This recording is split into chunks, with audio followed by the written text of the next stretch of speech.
DSC preparation కి మిగిలిన తక్కువ సమయాన్ని డిఎస్సి 2024 యాప్ లేదా DSC2024.com తో జాబ్ ని సాధించండి.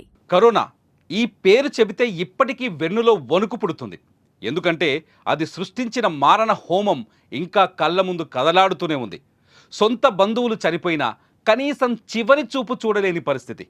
కొన్ని సందర్భాల్లో మన సొంత వాళ్ళు మరణించినా తలకొరివి పెట్టలేని దారుణ పరిస్థితులుండేవి. ఎక్కడి వారు అక్కడే పిట్టల్లా రాలిపోయిన సందర్భాలు ఎన్నో. ఒకటా రెండా కరోనా సృష్టించిన కల్లోలం తలుచుకుంటే భయం పుడుతుంది. అదిగో అలాంటి కరోనా మళ్ళీ కోరలు చాచి విజృంభిస్తుంది. హాంకాంగ్, సింగపూర్లో కరోనా వైరస్ వ్యాప్తి అక్కడి ప్రజలను భయాందోళనకు గురి చేస్తోంది.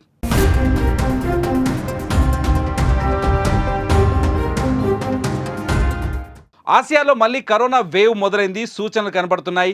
హాంకాంగ్, సింగపూర్లో కరోనా కేసులు పెరుగుతుండటంతో స్థానిక అధికారులు ప్రజలని అప్రమత్తం చేశారు. ముఖ్యంగా హాంకాంగ్లో వైరస్ వ్యాప్తి ఎక్కువగా ఉందని స్థానిక అధికారి హెచ్చరించారు.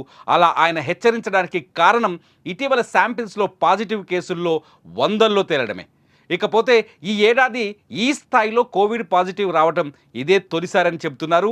మే 3తో ముగిసిన వారంలో 31 కోవిడ్ మరణాలు నమోదయ్యాయని, ఈ ఏడాది ఇదే గరిష్ట సంఖ్య అని అధికారులు తెలిపారు. 2 ఏళ్ల నాటి కోవిడ్ ఇన్ఫెక్షన్ దశతో పోలిస్తే కేసుల సంఖ్య తక్కువగానే ఉన్నప్పటికీ పరీక్షల్లో వైరల్ లోడ్ పెరుగుతున్నట్టు అధికారులు గుర్తించారు. ఇక పొరుగున ఉన్న సింగపూర్లో కోవిడ్ కేసులు పెరుగుతుండటంతో అధికారులు అప్రమత్తమయ్యారు. దాదాపు ఏడాది తరువాత అక్కడి ఆరోగ్య శాఖ కేసుల సంఖ్యను తాజాగా వెల్లడించింది. మే 3తో ముగిసిన వారంలో కేసుల సంఖ్య 14,200గా ఉందని, అంతకు ముందు వారంతో పోలిస్తే ఇది 28% ఎక్కువని అధికారులు తేల్చి చెప్పారు. దీనికి తోడు ఆసుపత్రుల్లో చేరుతున్న వారి సంఖ్య కూడా 30% పెరిగిందని చెప్పుకొచ్చారు.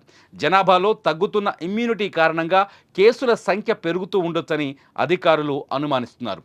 ప్రస్తుత వేరియంట్ల వ్యాప్తి సామర్థ్యం గతంలో కంటే ఎక్కువ లేదని కూడా చెబుతున్నారు. వ్యాధి తీవ్రత కూడా మునుపటిలాగానే ఉందని వివరించారు. దీంతో ప్రజలు అప్రమత్తంగా ఉండాలని అధికారులు సూచిస్తున్నారు. టీకాలను వేసుకోవాలని, కోవిడ్ ముప్పు ఎక్కువగా ఉన్నవారు బూస్టర్ డోసులు తీసుకోవాలని చెబుతున్నారు. సాధారణంగా శ్వాసకోశ సంబంధిత తీవ్రత చలికాలంలో ఎక్కువగా ఉంటే కోవిడ్ మాత్రం ఎండాకాలంలో కూడా కనిపిస్తుండడంతో అధికారులు అలర్ట్ అయ్యారు.